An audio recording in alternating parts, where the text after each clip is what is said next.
Hello friends, एक बार फिर से आपका हमारे चैनल में बहुत बहुत ही स्वागत है। तो हम आज उसी सीरीज को नेक्स्ट आगे बढ़ाते हैं।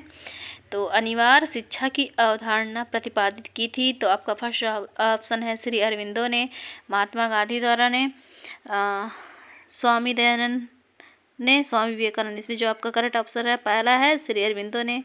विद्यार्थियों का भावात्मक संवेदन में प्रभावी है, व्यक्तित्व निर्माण में, कक्षा शिक्षण, अनुशासन, उपरोक्त सभी। तो इसमें आपका करेक्ट आंसर है फोर्थ, उपरोक्त सभी। शिक्षा की डाल्टन प्रणाली विकसित की गई है, मारिया मॉन्टेसरी, डॉक्टर डीवी हेलन पारखुरस राष्ट्र द्वारा, टी रेमोंट द्वारा। तो इसमें जो आपका आंसर है ऑप्शन नंबर थर्ड का इज करेक्ट। वैदिक कालीन भारत में विद्यालय प्रणाली को पहले रूप के नाम से जाना जाता है, टोल, पाठशाला, गुरुकुल, मदरसा, गुरुकुल के नाम से। द्विध्रुवीय शिक्षा प्रणाली का विचार किसने प्रस्तावित किया था? Sir John Dewey, sir John Adams, Swami Vivekananda, Shri Aurobindo. तो इसमें आपका करेक्ट ऑप्शन है सेकंड, सर जॉन एडम्स। अनौपचारिक शिक्षा का संबंध इनमें से कौन सा सत्य है? इस एक निश्चित लक्ष्य है, इसमें एक संगठित संस्था शामिल है, इसकी शिक्षण की एक निश्चित विधि है, यह अचेतन अध्ययन उपलब्ध कराता है। तो यह एक निश्चित लक्ष्य है, ये पहला ऑप्शन इज करेक्ट। इनमें से किसी शब्द का अर्थ से प्रशिक्षित करना है? एजुकेटम, एजुसियर, एजुकेटर, एग्रेस। तो इसमें आपका करेक्ट ऑप्शन है एजुकेटम, ऑप्शन नंबर 1। नेक्स्ट क्वेश्चन है, इनमें से किस शिक्षाविद को किंडरगार्टन प्रणाली के उद्भवकर्ता का श्रेय दिया जाता है? तो आपका फर्स्ट है Friedrich Froebel, Maria Montessori, Heinrich Pestalozzi, John Dewey. इसमें जो आपका करेक्ट ऑप्शन है फ्रेडरिक फ्रॉबेल द्वारा है। इनमें से किस विचारक ने इंडियन फिलोसफी पुस्तक लिखा है? Doctor Daulat Singh Kothari, professor Aswal, doctor Sarvepalli Radhakrishnan, Gijubhai बड़ेका। आपके जो है ऑप्शन करेक्ट है थर्ड, डॉक्टर सर्वपल्ली राधाकृष्णन। ये हमारे पूर्व राष्ट्रपति भी रह चुके हैं। नेक्स्ट क्वेश्चन है, सुकरात, प्लेटो और अरस्तु विचारक थे, रोमन, यूनानी, आयरिश, उपरोक्त में से कोई नहीं। तो ये आपका करेक्ट आंसर है सेकंड, यूनानी। गैर औपचारिक शिक्षा के मामले से इनमें से कौन सा कथन सत्य नहीं है? यह अध्येता उन्मुख है, या परीक्षण उन्मुख है, या जीवन उन्मुख है, और यह आवश्यकता उन्मुख है। तो इसका जो करेक्ट आंसर है सेकंड है, यह परीक्षण उन्मुख है। शिक्षा की नीति के आधार पर निर्धारित होती है प्रणाली, प्रक्रिया, स्थान, लक्ष्य।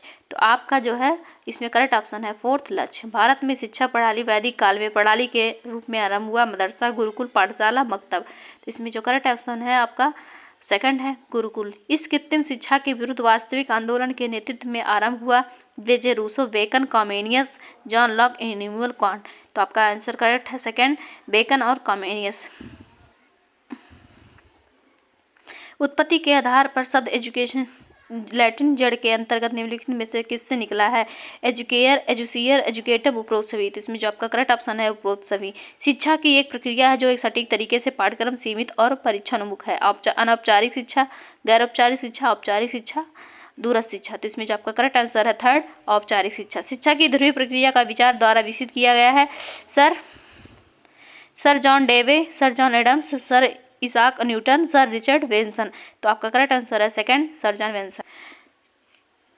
नेक्स्ट है, शिक्षा की ध्रुवीय प्रक्रिया के द्वारा चलाई गई है? Charlotte Mason, Friedrich Froebel, John Dewey, Maria Montessori. तो करेक्ट आंसर आपका थर्ड, जॉन डेवे द्वारा। शिक्षा जीवनों उन्मुखी है, औपचारिक, गैर औपचारिक, अनौपचारिक, उपरोक्त सभी। तो इसमें जो आपका करेक्ट आंसर है थर्ड, अनौपचारिक। टू एजुकेशन पुस्तक के लेखक है डॉक्टर एपीजे अब्दुल कलाम, महात्मा गांधी, रविन्द्रनाथ टैगोर, स्वामी विवेकानंद। इसके जो करेक्ट आंसर है आपका सेकंड है, महात्मा गांधी। पश्चिमी विश्व को वेदांत का भारतीय दर्शन योग को परिचय कराने वाली शख्सियत समझाता है? गिजुभाई बड़ेका को, श्री अरविंद घोष, स्वामी विवेकानंद, डॉक्टर दौलत सिंह कोठारी। तो इसमें जो करेक्ट आंसर आपका सेकंड है, श्री अरविंद घोष। दिनों में शिक्षा की प्रक्रिया पूर्णतः अनौपचारिक होती है, प्रारंभिक, आधुनिक। फर्स्ट और सेकंड इनमें से कोई नहीं। आपका करेक्ट आंसर है फर्स्ट, प्रारंभिक। जीवन का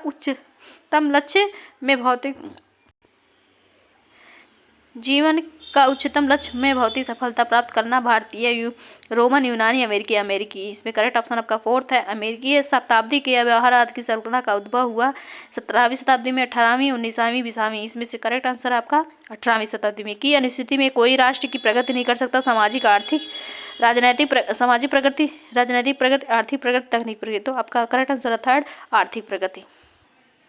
आज के लिए बस इतना ही, आगे इसके हम कंटिन्यू करेंगे। बहुत बहुत धन्यवाद आपको।